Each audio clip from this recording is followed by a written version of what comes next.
नमस्कार। सरस्वती शिक्षा समिति पाली, क्लास 7, सब्जेक्ट साइंस, चैप्टर 9 मृदा। आपने मृदा के बारे में सुना होगा। हम इसे सामान्य भाषा में रेत, बजरी, मिट्टी कुछ भी कह सकते हैं। ये सभी मृदा के पर्यायवाची है। अब इस पाठ के अंतर्गत मृदा का निर्माण कैसे होता है, कहाँ से होता है और इसकी कितनी परतें पाई जाती है, अपन इन सब के बारे में इस पाठ के अंतर्गत अध्ययन करेंगे। सबसे पहले हम पढ़ते हैं मृदा परिच्छेदिका या फिर प्रोफाइल। अब आप एक गतिविधि कीजिएगा। आप किसी बगीचे का या घास के मैदान का या सड़क के किनारे मिट्टी को खोद कर निकालिए तथा उसके अंदर आप स्वयं देखिए कि आपको कौन कौन सी चीज़ें दिखाई देती है। जब आप देखेंगे तो आपको उसमें कुछ सड़े गले पदार्थ, छोटे छोटे जीव और साथ ही कंकर, बड़े पत्थर आदि दिखाई देंगे। तो अपन कह सकते हैं कि मिट्टी के अंदर बहुत सारी चीज़ें पाई जाती है। अब ये चीज़ें पाई तो जाती है, और अगर अपन को शुद्ध रूप से अगर मिट्टी चाहिएगी तो हम कैसे प्राप्त करेंगे? तो इसके लिए मृदा परिच्छेदिका हम मिट्टी के हर एक कण को अलग अलग करने की कोशिश करेंगे। तो आइए हम देखते हैं कि मिट्टी में क्या क्या चीज़ें पाई जाती है, उसको हम अलग अलग रूप में कैसे देख सकते हैं। आप चित्र में देख सकते हैं, आपको हर एक लेयर के अंदर अलग अलग चीज़ें दिखाई दे रही होगी। ये सब परतें किसकी हैं? मिट्टी की परतें हैं। अब ये गतिविधि आपको स्वयं घर पर करनी है। देखिए कैसे करनी है। हम किसी बगीचे या अन्य स्थान की थोड़ी सी मृदा लेंगे। अन्य स्थान मैं आपको बता चुकी हूँ। आप कोई भी मैदान की या सड़क के किनारे की जो आप मिट्टी उपलब्ध है आपके पास में, आप वो ले सकते हैं। तो हम थोड़ी सी मृदा लेंगे, उसे एक पानी का ग्लास, हम कांच के पानी का ग्लास एक भरेंगे और उसके अंदर वो मिट्टी मिला देंगे। अब हम चम्मच की सहायता से या किसी छड़ की सहायता से उस मिट्टी को पानी के अंदर पूरी तरह से घोल लेंगे ताकि वो मिट्टी क्या हो जाए, उस पानी के अंदर पूरी तरह से मिल जाए। अब हम ग्लास को कुछ समय के लिए छोड़ देंगे। जब हम मिट्टी को चम्मच या छड़ से हिला देते हैं, उसके बाद में हमें ग्लास को कुछ समय के लिए ऐसे ही रहने देना है। फिर जब हम कुछ समय पश्चात ग्लास को देखते हैं तो हमें इसमें जल के अंदर मृदा की निम्न परतें दिखाई देती है। अब निम्न परतों में आप देख सकते हैं सबसे ऊपर कुछ सड़े गले जैविक पदार्थ है, चाहे वो पत्तियां हो, जीव जंतु हो, कुछ भी हो सकता है। तो उसे हम क्या कहते हैं? ह्यूमस कहते हैं। उसके बाद में आता है आपके जल की परत, फिर आती है आपके मृत्तिका, फिर आती है आपके बालू मिट्टी, और फिर आती है आपके बजरी। बजरी के अंदर, बजरी सबसे भारी होती है, इसके अंदर छोटे छोटे कण तथा बड़े बड़े कुछ पत्थर पाए जाते हैं। मकान निर्माण आदि में जो मिट्टी यूज़ होती है वो बजरी होती है। ठीक है, तो ये कुछ परतें मिट्टी की पाई जाती है। अब कुछ परिभाषाएं दी गई है।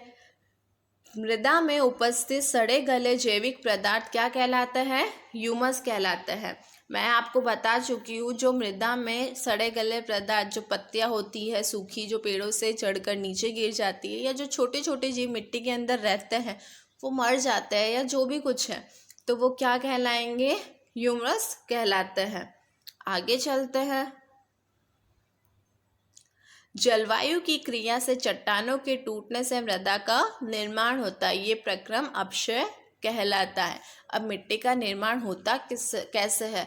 तो मिट्टी का निर्माण जब बड़ी बड़ी चट्टानें आपस में टकरा कर या कुछ भी जलवायु के कारण, चाहे आंधी हो, तूफान हो, किसी न किसी माध्यम से एक दूसरे से टकरा कर, भूकंप की सहायता से, कुछ भी प्राकृतिक प्रक्रम जो भी होता है उसके कारण से चट्टानें क्या होती है? टूटती है, और टूटकर किसका निर्माण होता है? मृदा का निर्माण होता है, मिट्टी का निर्माण होता है। मृदा की विभिन्न परतों से गुजरती हुई ऊर्ध्वकाट मृदा परिच्छेदिका कहलाती है। जब आप आगे चित्र में समझेंगे कि मृदा की परत के भी क्या होते हैं, बहुत सारी परतें पाई जाती है, एक एक अलग अलग लेयर पाई जाती है जिसके अंदर अलग अलग प्रकार की मिट्टी पाई जाती है। तो उसका ऊर्ध्वकाट, अपन उसको सीधा रख के, जैसे ये कोई भी बॉक्स है, इस बॉक्स को अपन को काटना कैसे? ऐसे सीधा खड़ा काटना है। तो ये ऊर्ध्वकाट जो होगा वो मृदा परिच्छेदिका कहलाएगी। प्रत्येक परत का गठन, रंग, गहराई व रासायनिक संगठन अलग अलग होता है। ये परतें स्तर स्थितियाँ कहलाती है।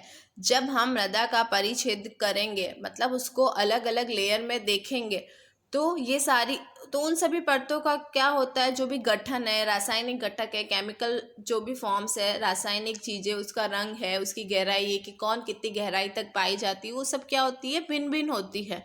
और ये परतें क्या कहलाती है, सस्तर स्थितियाँ कहलाती है। आगे चलते हैं, आप चित्र देख सकते हैं। चित्र में आपको अलग अलग चीज़ें बताई गई है। इसमें सबसे पहले ए सस्तर स्थिति, बी सस्तर स्थिति, सी सस्तर स्थिति और नीचे सबसे नीचे आधार शेल बताई गई है। तो ये मृदा की परिच्छेदिका। अगर अपन कोई भी ज़मीन को, मतलब जब भी अपन नींव खोदते हैं मकान की, तो जब अपन उसे ऊर्ध्वाधर खोदेंगे, मतलब ऐसे सीधा खोदते जाएंगे, तो उसके अंदर हमें ये सारी चीज़ें दिखाई देती है। इसे हम कह सकते हैं मृदा परिच्छेदिका। अब हम अलग अलग परत के बारे में पढ़ेंगे। सबसे पहले आती है सबसे ऊपरी परत, मृदु, सरंध्र और अधिक जल को धारण करने वाली होती है। इसे शीर्ष मृदा तथा असंस्थिर स्थिति कहते हैं। अब आपको पता है अपन पेड़ पौधे कहाँ लगाते हैं, सबसे ऊपरी परत पर लगाते हैं, सबसे ऊपर वाली सतह पर लगाते हैं। क्यों लगाते हैं? क्योंकि ये सबसे ज़्यादा क्या होती है, जल को धारण करने वाली होती है, इसलिए इसे क्या कहते हैं, शीर्ष मृदा या फिर असंस्थिर स्थिति कहते हैं। ये मृदा की सबसे ऊपरी परत होती है। फिर हम चलते हैं दूसरी परत पे। तो दूसरी परत अधिक घनी व कठोर होती है। ऊपर वाली तो थोड़ी कोमल होती है, नीचे वाली क्या होती है, उससे फिर थोड़ी कठोर होने लग जाती है, तो वह अधिक घनी और कठोर होती है। इसमें ह्यूमस कम पाए जाते हैं तथा खनिज तत्व अधिक पाए जाते हैं। इसे मध्य परत या विसंस्थिर स्थिति कहते हैं। तो अब ऑब्वियस चीज़ है, ऊपरी परत पर पेड़ पौधे जब ऊपरी परत पर, शीर्ष परत पर, मृदा पर लगाए जाते हैं, तो ह्यूमस भी सबसे अधिक कहाँ पाए जाएंगे, शीर्ष मृदा पर पाए जाएंगे, क्योंकि पेड़ पौधों से जो भी पत्तियाँ गिरेगी वो कहाँ गिरेगी, ऊपरी परत पर ही गिरेगी सबसे, तो वहाँ पे ह्यूमस सबसे अधिक पाया जाता है। जबकि जो दूसरी परत है, मध्य परत है, उस पर इतना नहीं पाया जाता। यहाँ क्या पाए जाते हैं, खनिज तत्व अधिक पाए जाते हैं। इसे मध्य परत या विसंस्थिर स्थिति कहते हैं। फिर तीसरी परत आती है आपके। तीसरी परत दरारों तथा विरोधों युक्त छोटे छोटे चट्टानों के ढेलों से बनी होती है। आप देख सकते हैं ये छोटे छोटे चट्टानों के टुकड़ों से मिलकर निर्मित होती है। इसे शीर्षस्तर स्थिति कहते हैं। फिर आती है चौथी परत, जो कि पूरी मिट्टी को क्या देती है, आधार देती है। आधार शेल, शेल का मतलब होता है चट्टान। चौथी परत आधार शेल, आधार चट्टान होती है, जो कि सबसे ज़्यादा कठोर होती है। इसे फावड़े से नहीं खोद सकते, इसको खोदने के लिए जेसीबी या बड़ी बड़ी मशीनों का उपयोग किया जाता है। अब ये सब नोट्स आपको क्या करना है, आपकी कॉपी के अंदर लिखने हैं। प्रश्न आप परिभाषाओं के बना सकते हैं, वरना आप डायरेक्ट वो जो परिभाषाएं मैंने बताई है आगे 4, वो अपनी कॉपी में लिख सकते हैं। धन्यवाद।